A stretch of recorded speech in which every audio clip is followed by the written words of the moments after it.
Mundo de Negocios Baker Tilly presenta Baker Tilly en Imagen Empresarial.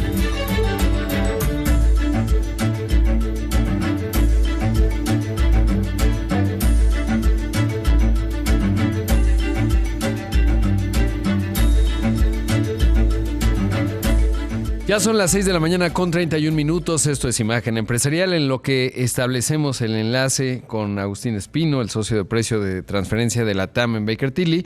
Le cuento que el INEGI acaba de dar a conocer los datos de la desocupación ya de enero, cómo arranca México en materia de ocupación. Recordar que estamos hablando de los mexicanos que trabajan, es decir, si están en la formalidad o en la informalidad. Bueno, pues se eleva un poquito la tasa de desocupación a 2.9%. Apenas le contaba hace unos días que estaba en 2.7%.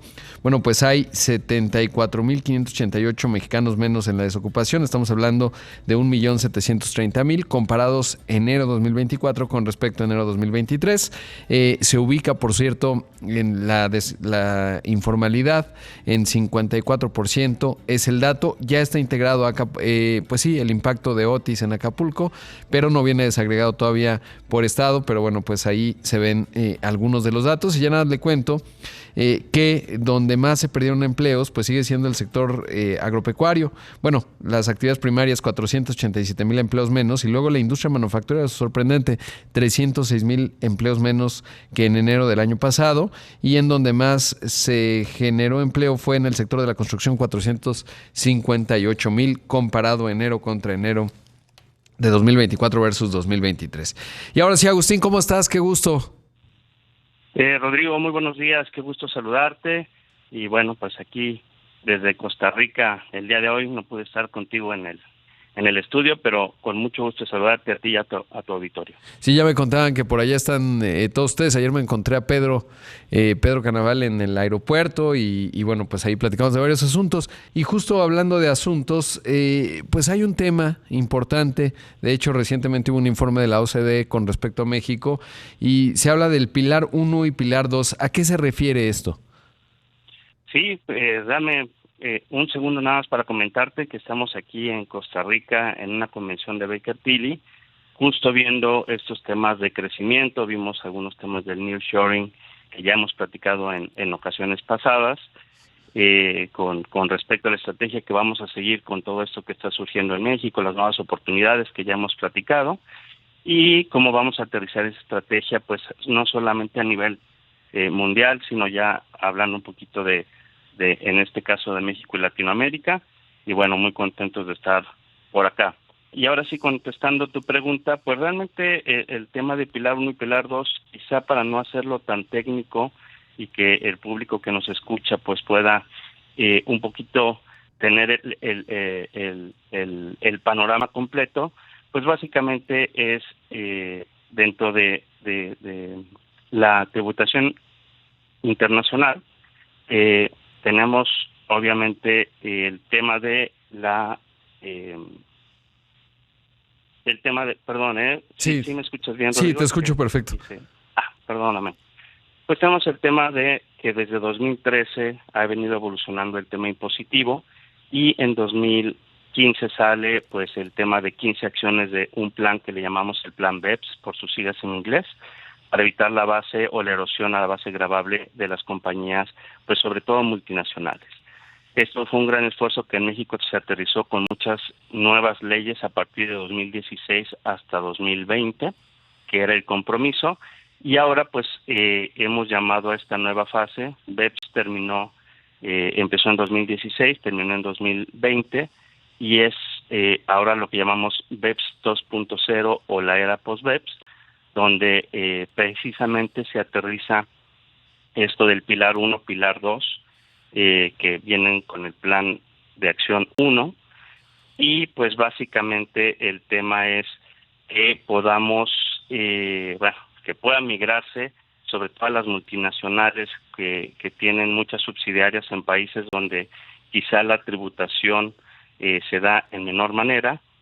Permíteme decirlo de otra manera, donde quizá tengan empresas en algún país de baja imposición fiscal y se estén llevando las utilidades a eso le llamamos erosionar la base gravable o erosionar la parte tributaria, pues que puedan alojarse en estos países pues quizá más pequeños como quizá lo son los latinoamericanos. Sí, por ejemplo, es muy famoso, a lo mejor ayuda a recordar pues el esquema fiscal de Irlanda, ¿no? En donde muchas empresas tecnológicas, sobre todo, pues de la operación que tienen en Europa, hacen justo ese movimiento y entonces la base gravable en Irlanda es mucho más baja y ocurre eso, y un poco esa es la respuesta de la OCDE a este tipo de movimientos de ingeniería, y como ya decías, bueno, pues en América Latina no es distinto.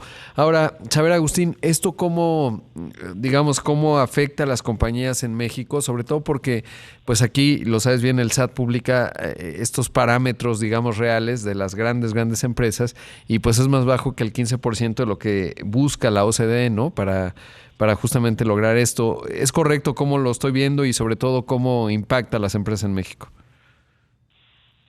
Claro, lo estás viendo de manera perfecta. Justamente es esa parte donde las empresas mexicanas, y bueno, no solo de México, prácticamente podríamos hablar de dos regiones importantes, que es Latinoamérica y Asia, donde quizás se ponen subsidiarias o incluso algunas producciones o distribución, como el caso de México, que tenemos también mucha venta, tenemos un mercado importante.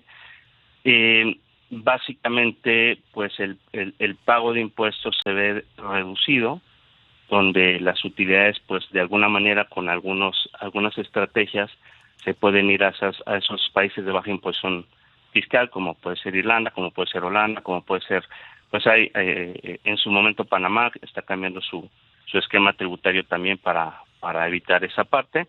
Y básicamente en México esta parte impacta en el Pilar 2. Hay algo que se llama Monto B, que justamente el pasado 22 de febrero ya salió la redacción de este documento por parte de OCDE, y que pues es por eso que hoy es noticia, ¿no? Que hace unos días salió ya este documento, lo cual fue el trabajo de más de 6 años de la OCDE para poder tratar de poner una tasa mínima efectiva en cada uno de estos países.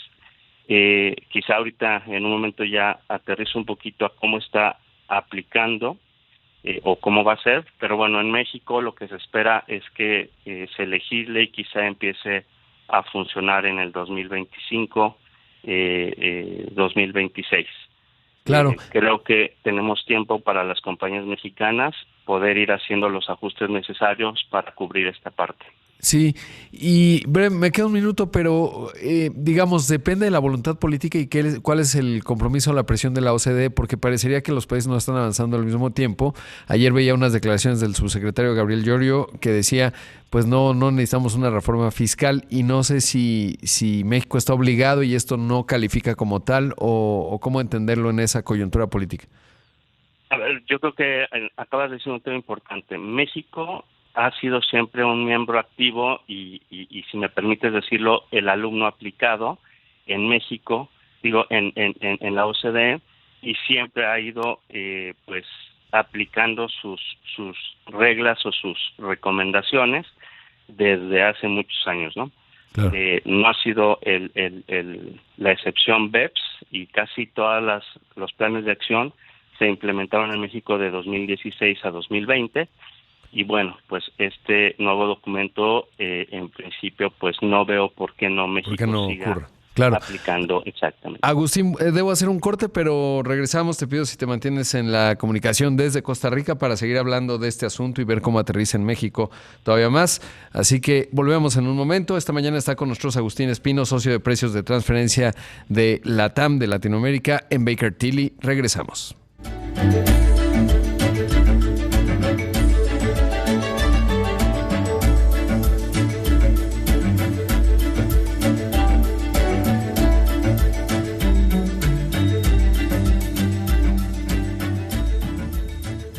En un momento regresamos en Imagen Empresarial, Inteligencia de Negocios. Estamos de regreso con Rodrigo Pacheco en Imagen Empresarial, Inteligencia de Negocios.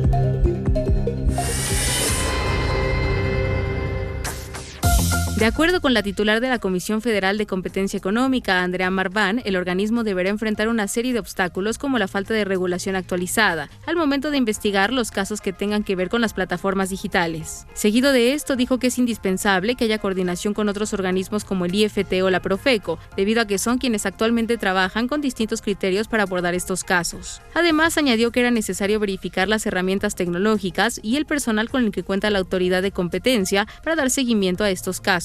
Para finalizar y respecto a ello, Andrea Marván aseguró que la economía digital de los datos se ha convertido en el nuevo oro, porque el agente económico que los explote tiene una posición ventajosa.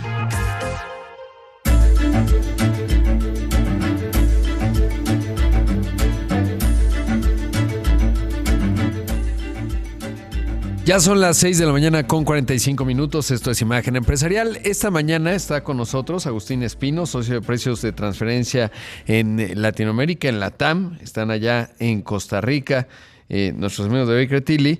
Y nos quedamos, Agustín, con la parte de cómo afecta este importe B en México y sobre todo ello, lo que hablábamos, el Pilar 1 y Pilar 2 de la OCDE, que busca justamente generar un estándar global, evitar esta, pues llamarla refugio, no es que necesariamente refugio fiscal, pero sí hay una competencia fiscal en donde hay países, mencionaba yo el caso muy emblemático de Irlanda, en donde pues establecen ese, y ya nos lo contabas, pues un impuesto menor, y eso hace que todos pues transfieren ahí en Europa, por ejemplo, sus utilidades, y a partir de ahí pagan menos impuestos. Pero bueno, me regreso a la pregunta, ¿cómo afecta este importe B y sobre todo cómo se relaciona con los precios de transferencia? Gracias, Pedro.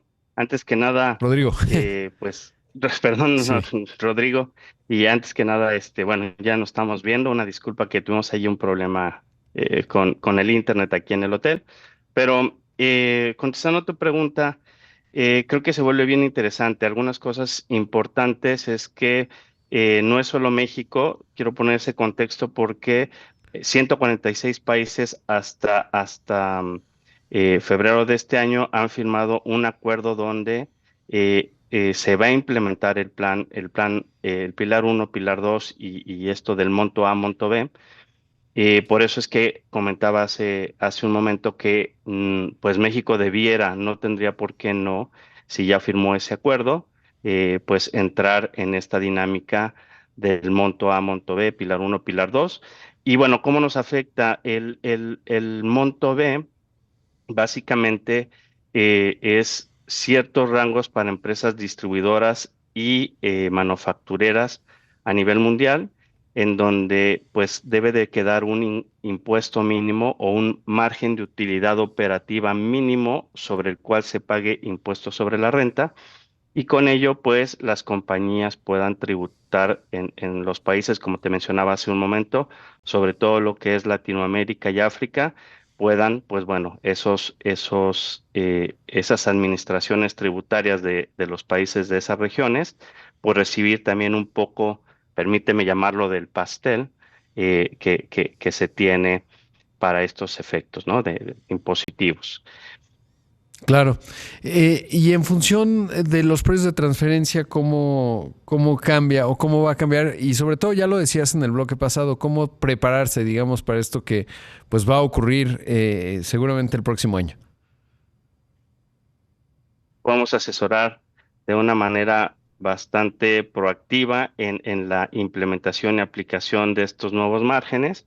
Realmente lo que va a suceder es que dentro de este documento existen, sobre todo para empresas, como te comentaba, manufactureras y distribuidoras, unos márgenes mínimos, donde quizá, dependiendo obviamente con legislación en México, pero pues es un margen mínimo que ya marca la OCDE. Por ponerte un ejemplo, en las empresas de distribución, tienes desde 3.5% de utilidad hasta 5.5% si son de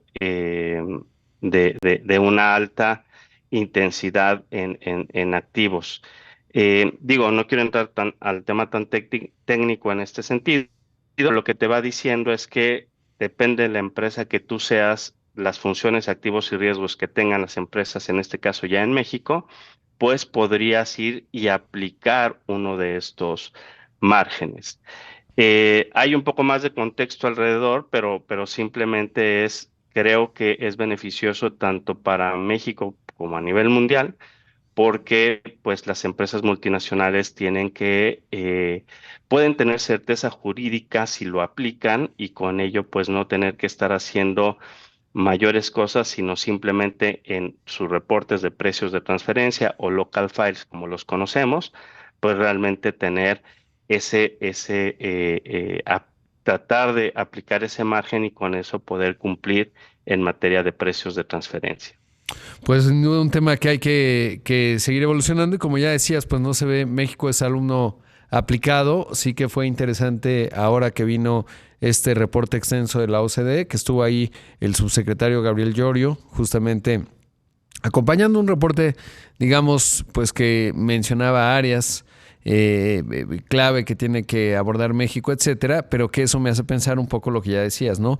No hay razón, digamos, por la cual México pues no estará adhiriéndose, digamos, a esto, que es una discusión global ya de varios años y que sin duda, bueno, pues hay que tener en consideración. Agustín, pues que siga todo muy bien allá en Costa Rica, sobre todo pues estas discusiones que ya nos contabas al principio de cuáles son las proyecciones, sin duda, y supongo México en el contexto latinoamericano, pues es un país que se vuelve, digamos, pues muy visible de cara a los demás, sobre todo por la integración en la región Norteamérica, el famoso fenómeno del nearshoring que se ha hablado, pues también influye en el resto de la región en esta transformación que está dando en cadenas de suministro y en donde hay oportunidades, por supuesto, para todos. Gracias, Agustín. Es correcto, y Rodrigo, nada más adicionar que creo que esto viene bien al nearshoring. Creo que es un punto donde nos permite pues que las empresas que vienen a invertir a México en el momento que esté firmado y más bien adoptado este monto B, pues también puede ser interesante para estas empresas y tener más certeza jurídica al momento de establecerse en nuestro país. Por supuesto. Pues un abrazo hasta allá. Muchas gracias. Gracias, Rodrigo. Hasta luego. Ahí escuchamos a Agustín Espino, el socio de precios de transferencia LATAM en Baker Tilly. Mundo de Negocios Baker Tilly presentó Imagen Empresarial